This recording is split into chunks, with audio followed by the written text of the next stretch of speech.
Yeah, if you could start, Arup, by just introducing yourself and giving us a little bit of background to you and Tomorrow's Foundation, that would be great. Oh, cool. Hi, Emily. Good to see you. Good to meet you this afternoon. I'm Arup. I am from India, born and brought up from Calcutta, and actually I'm in an entrepreneur, and I think probably I should call myself more of a social entrepreneur, but has been in this space for more than 3 decades and more. Yeah, being an entrepreneur in the business world also, but also being an philanthropist and created an NGO very early in my life when I was 19 years old, when I met with Mother Teresa and started working with her and started the whole journey of the Tomorrow's Foundation with my brother. Sharup, who is managing the operations in India today. Yeah, that's me. Yeah, and happy to take your questions this afternoon. Great. And could you just tell us a little bit about what Tomorrow's Foundation does? Well, Tomorrow's Foundation, when it started 34 years, the main objective of the foundation was basically to bring the non-school going children back to the school, okay, and back to the public school. And these are all first generation learners, their parents have never been to school, and then working with the system, with the public school system, to make it more effective so there is no dropout. So really, focusing on the teachers training programs, how to make learning joyful, how to really accompany the kids for the next part of their journey, which is the when they go to the next level, which is the secondary level. Typically, there are dropouts when they are sixth standard, sometimes the eighth standard, early adolescence, 12, 13 years age. So how we again address that adolescence issue? So the second part of the project today divide into three main categories, let's put it that way. First one is education, as I mentioned, which is early childhood education, which we start as young as 3 years, and really focus on the foundation literacy and numeracy skills and accompanying them till they are the age of 10. And then the next vertical is more on the skills and adolescence programs, which focuses on, again, dropout kids, how to address their life skills, their proper skills, get them ready to go to job, and also accompanying them so that they can finish their minimum education through open school programs. So ensuring that by the age of 18, 20, they have a firm footing in and have an economic activity.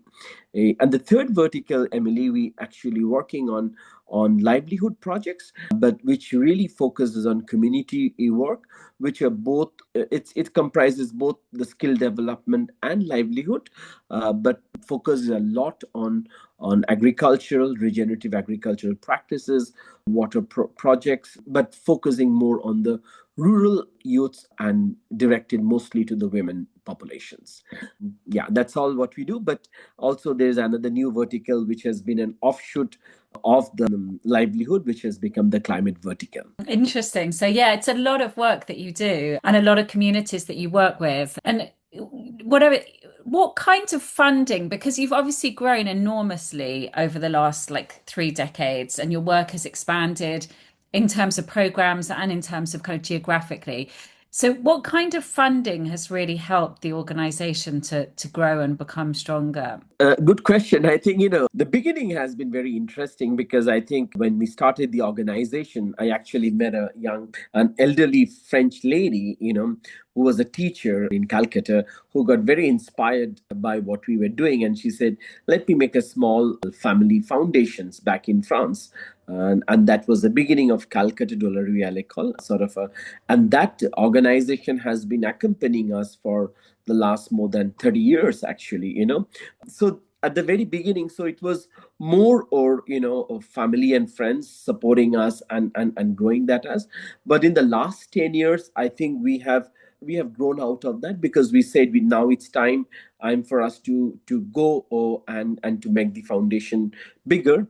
So today the funding, the pie, really comprises of corporates as a part of the CSR grants, philanthropic foundations, and equally governments. So we work in the three different ways as of right now, but very less on the retail, which is the individual donations are much less today.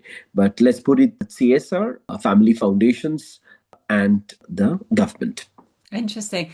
And obviously, you're a social entrepreneur and you're always kind of innovating. And, one of the sort of characteristics of Tomorrow's Foundation is that you're always starting new projects and programs as you kind of identify them. So I was wondering, like, what kind of funding and what kind of funders have been most helpful in terms of kind of initiating these new projects and programs and sort of sparking that innovation that you have?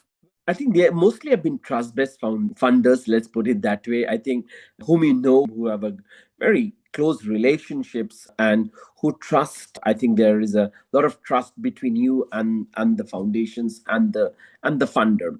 So they know you actually, And being an entrepreneur, I always believe that anything long sustainable, you need to innovate, and the innovation has to come from the community itself. It has to be a community. I should say our funders typically who has been accompanying on our innovations are our friends or our family friends.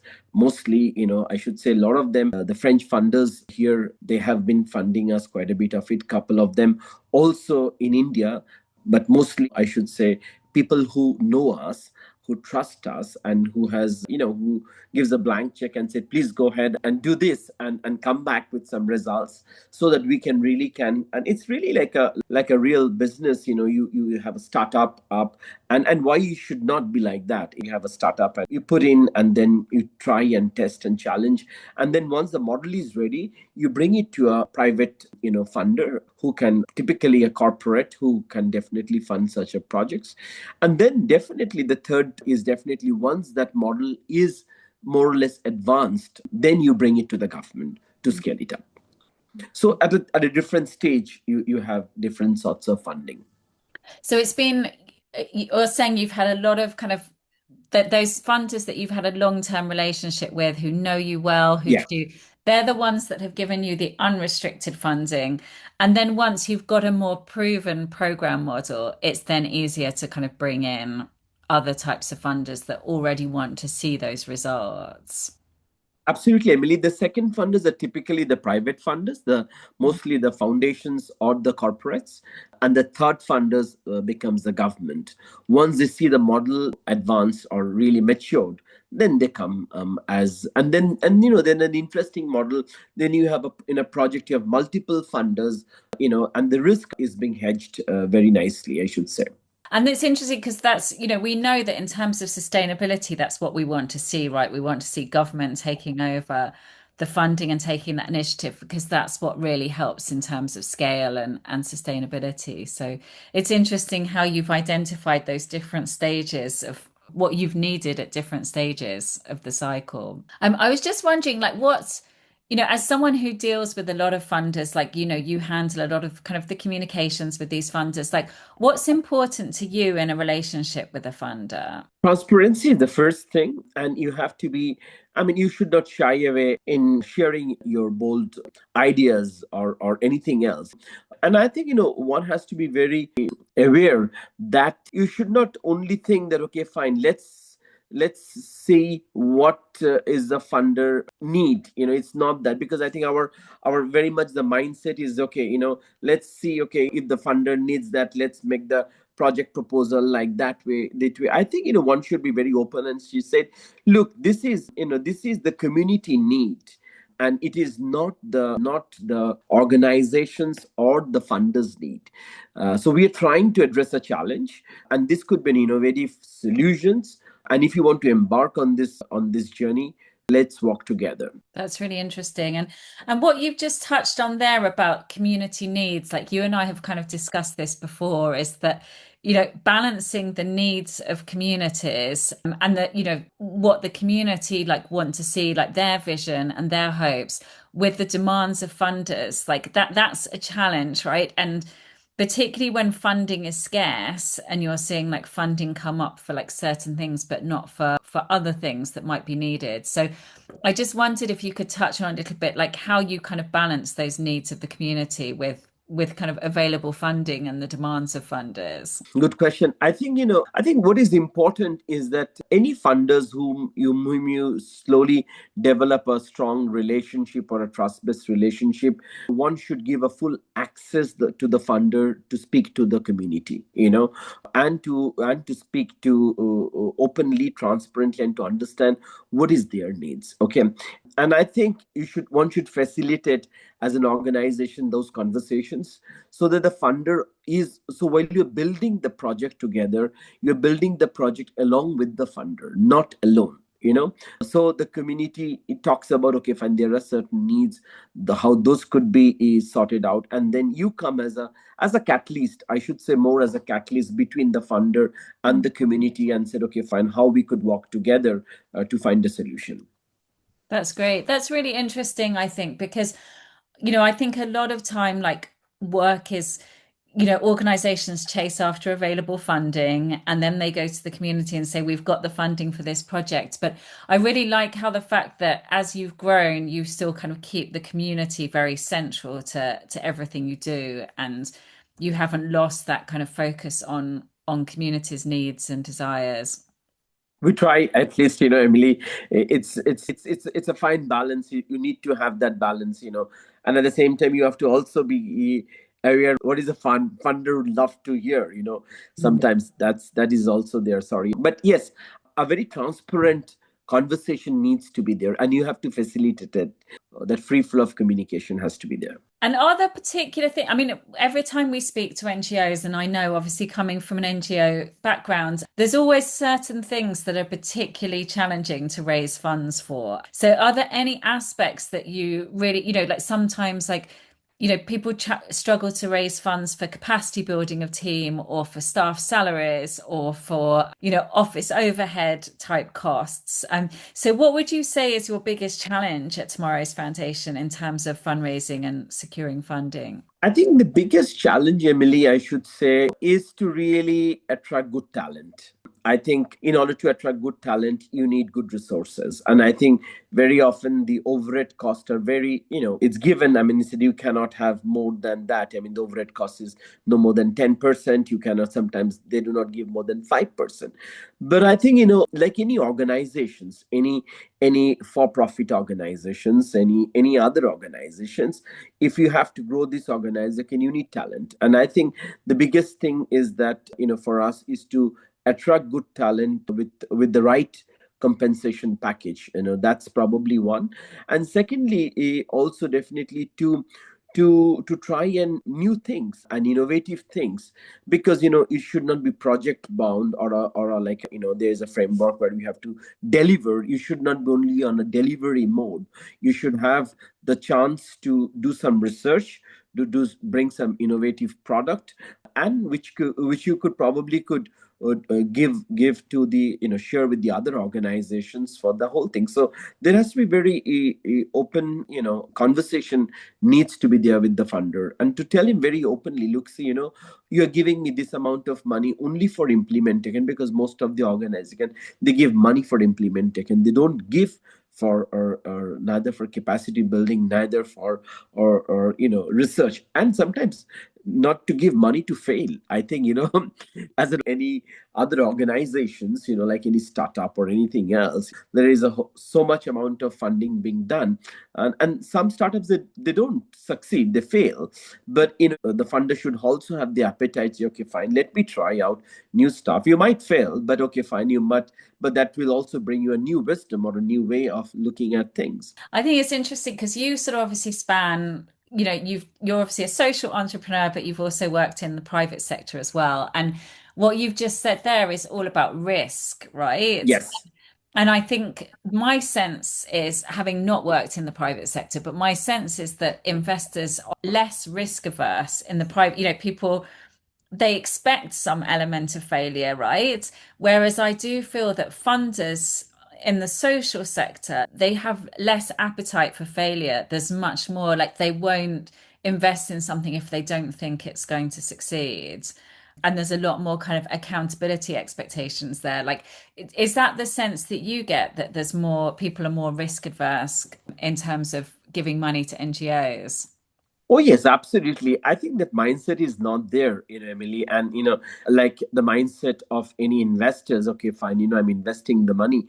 It's still the very either the development mindset or the charitable mindset. I think, and the mindset should be more as an investor. Okay, fine, I'm approaching you. I'm giving you some funds for you to try new things. To address a challenge, and also at the same time, Emily, probably also organizations, all of us like that, we need to also have an exit plan. While we are also, for an investor, they would also like to say, okay, fine, what is the social return?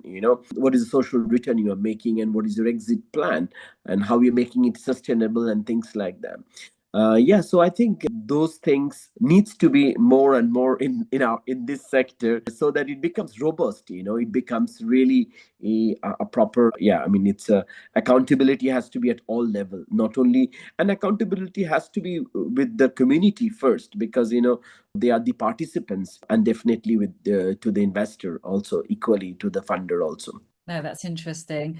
You've already mentioned kind of CSR funding and how that often comes in at the second stage when you've got something already to kind of show. But I just wondered if you could elaborate a little bit more on like what your experience has been with CSR funders and with CSR funding. Look, being in India, Emily, I think CSR funding has been getting a lot of momentum. But what is also happening, the CSR or funding in India is being sort of centralized, or sort of, it's being centered in certain areas, mostly in the western part of the country or in the northern part of the country, less in the eastern part of the country or the northeastern part where we come from.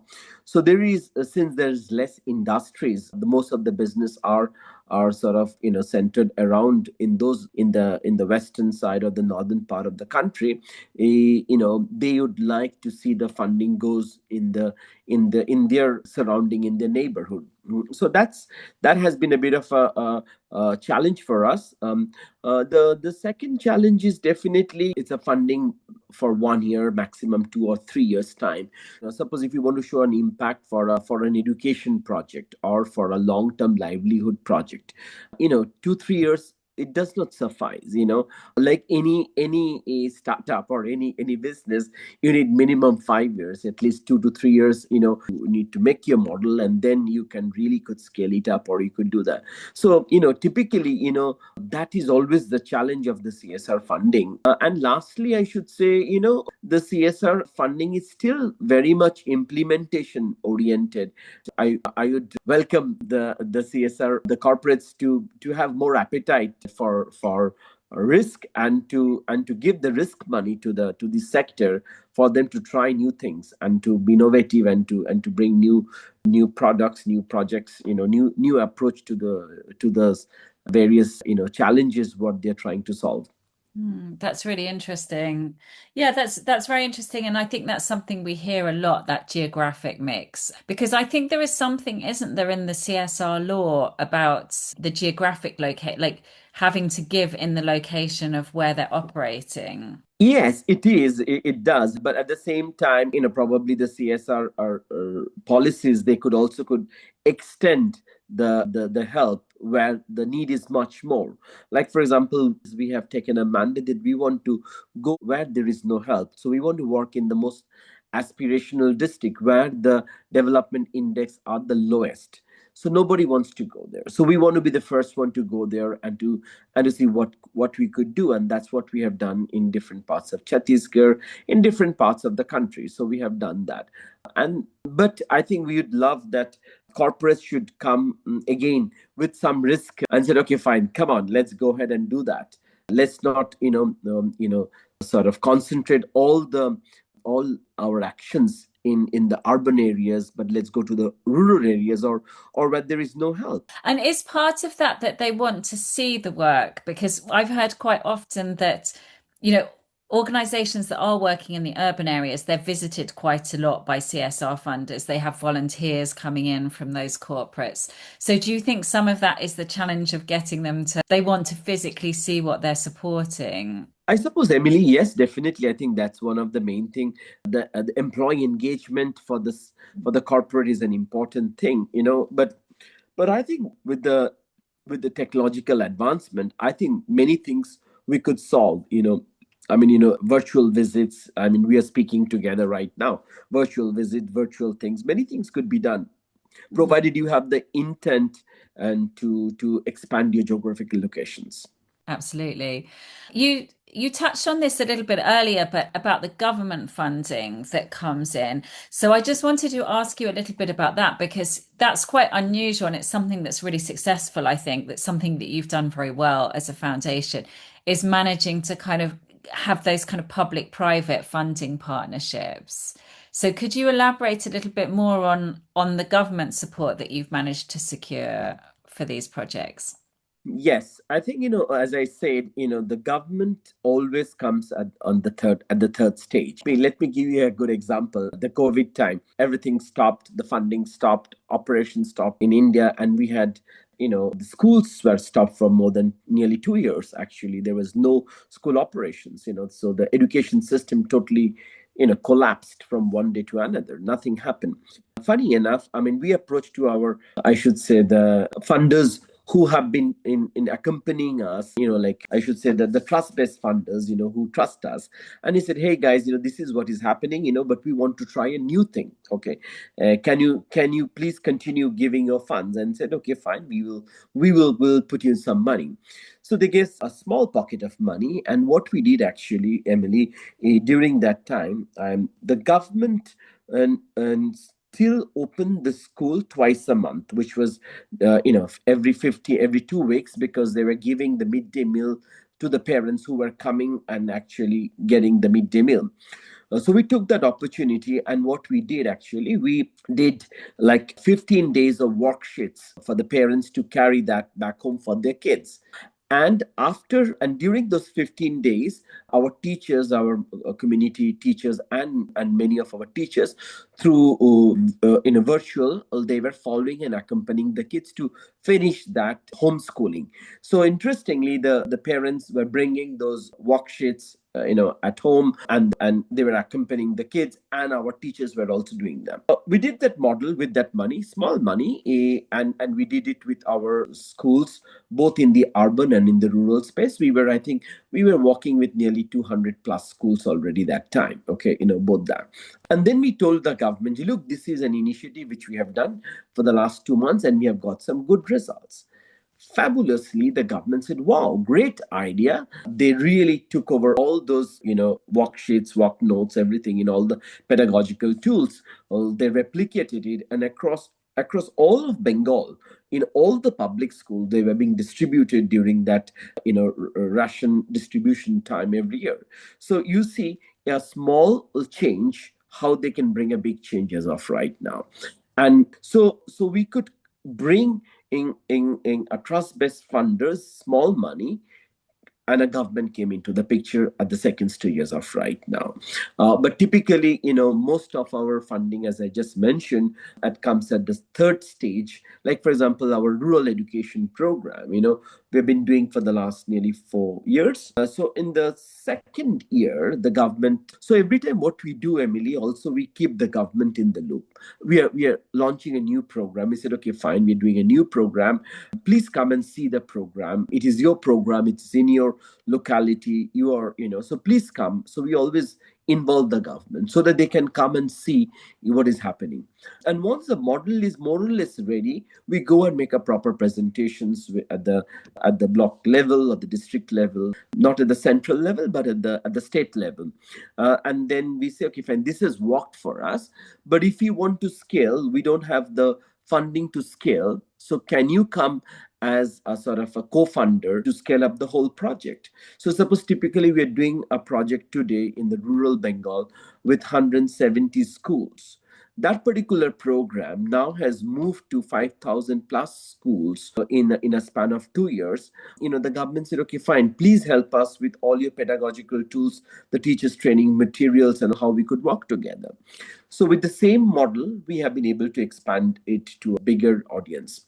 That's great because that's a really clear, that's very important in terms of kind of exiting Yeah, sustainably, but also in terms of scale. So yeah. great. So Is there anything else that you would like to share kind of around funding or your experience with funding or what you would like to see from the funding world? I think, my only, submission to the funding world, Emily, would be they should treat the third sector, the social sector, more as a private sector. Let's put it as a for-profit sector, and give them the chance to try new things, to give them the chance to maybe to also to fail and to bring new stuff, because otherwise, nothing new is not going to come. It's going to be doing the same old things again and again.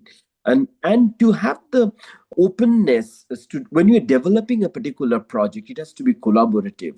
The three parties together, which means the community, the project developer, and the funder, needs to develop the project as of right now, and to definitely give a free hand to the project developer to say, okay, to develop the budget and say, okay, fine, and how we could come as to really capacity more, or to really do that, and helping the project, the project developer, or the organizations, to bring in other co-funders, so that just only not one but other co-funders, so that the risk is hedged, and you can scale it up gradually at different levels. Yeah. That's But great. you need more trust-based funders, and I Yeah, hope your platform can definitely bridge the gap, what is so important in exactly in today's scenario. great. Thank you so much. I think that's really brilliant kind of insights and really helpful. I'm just Thank you, Emily.